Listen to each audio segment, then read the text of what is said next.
Welcome to GeoTEK. My name is Dale Nordquist. I'm the president of GeoTEK. GeoTEK is a pultruded fiberglass company located in Stewartville, Minnesota. We are uniquely positioned in a very large, untapped market and growing rather rapidly. I'm very anxious to share our story with you now. In the pultrusion process, we take a lot of glass materials. We have hundreds of strands of glass rovings that we're pulling for this particular beam that we're making right now. Along with those rovings, we also have to weave in fiberglass inner and outer mats, and this white material is a cover veil that goes over that fiberglass mats. As those rovings are pulled, they're pulled into a resin bath here of epoxy materials, and they actually carry that material up into the dye area here as we form mats around it.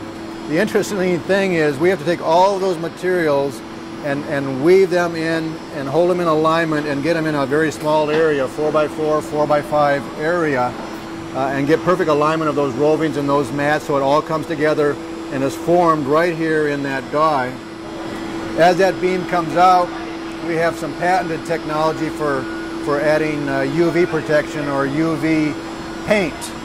We actually add the UV paint in line with the beam as it's coming out. What's unique about that is a few things. First of all, because the beam is hot, we're not just forming a mechanical bond, but a chemical bond and a mechanical bond when we apply that UV protection so the paint doesn't peel or bubble or some of those things. The other thing is because we're doing it automatically and don't have to spray it on, there's no people involved, there's no labor involved with doing this, where our competitors have to apply it with labor and paint the materials onto the beams. With pultrusion technology, we actually start the process at the back end of the process. We actually have to bring all the materials through the machine and get them to our pullers because we're pulling the materials through our heated die. These are the two pullers that are doing that. They're gang pullers, and they're both reciprocating back and forth, where one is pulling, the other is retreating, getting in position. When this is at the end of its path, the other puller will take over. The end result is the beam never stops, it never hesitates, because these are working together in a very uniform manner to not disrupt the beam travel. Okay, so far we've made a standard beam. It's a standard profile, and it's a standard length. But one thing you have to appreciate, we live in a world that is not that standard. In the United States alone, we have 3,000 utilities. And by virtue of having 3,000 utilities, there's a lot of different ways that they want to use our product. For example, they want different mounting hardware. They want holes put in different places in that beam for insulators and other attachments.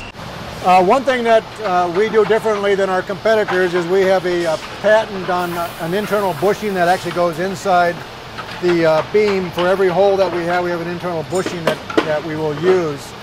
We call it torque guard bushings because what it does is prevents you from over torquing the bolt that goes through the hole and causing a microfracture or a fracture in the beam.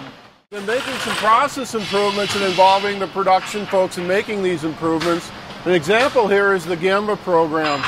This one happens to be for our assembly group, and I've been working with them on a weekly basis. And we've spent a lot of time over the last few weeks just simply relaying out the area, adding equipment, making changes to make the tools easier to use, adding airlines and things to make the job much easier and much more productive for them. One of the other process improvements we're making is moving away from a batch process of loading 100 beams on a skid into a continuous flow process where we simply take 5 beams off of the drills and put them on a cart. Then we can take this cart and simply push it to the foaming racks where we can pin them, bush them, and then set them directly up on the rack. It cuts the in-process material by 90%. In the last 2 years, we've doubled the size of this facility, we've doubled the capacity of our equipment, and we've doubled the amount of people in the facility. This year we're focusing on the people and the processes. We're measuring our processes, our productivity, our scrap. We're involving the folks improving those processes, and so far it's working very well for us.